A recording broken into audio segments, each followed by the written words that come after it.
Nepal called off its search and rescue operation after the death toll crossed 7,500. It now prepares to launch the massive rehabilitation process for millions of displaced victims of the devastating Tembla.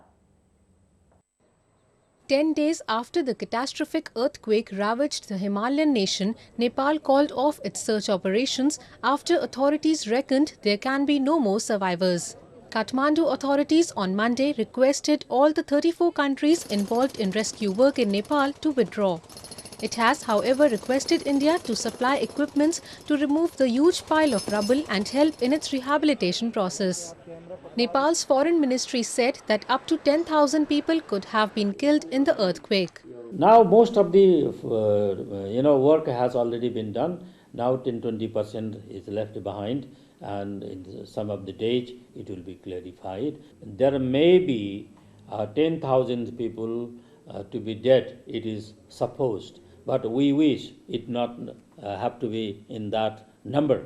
But the final number will be at the time when we will complete to remove the debris. The 7.8 magnitude earthquake wreaked a trail of death and devastation in Nepal on April 25th, reducing much of nation to a heap of rubble and triggering a deadly avalanche on Mount Everest. India, which was one of the first countries to respond with assistance, launched its largest ever relief operation on a foreign soil.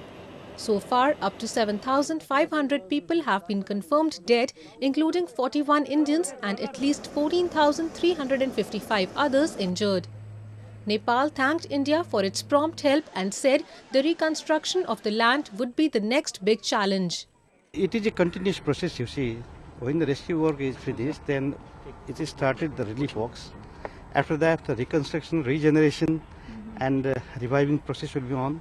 And to revive a monumental city is a big thing, big challenge. Following the joint EU-UN mission to Nepal, the European Commission on Monday pledged an extra $18.5 million in relief effort.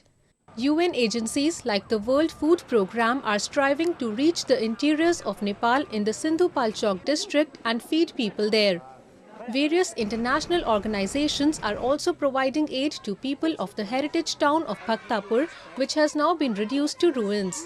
According to the UN, 8 million of Nepal's 28 million population has been affected by the quake, with at least 2 million people needing tents, water, food and medicines for the next 3 months.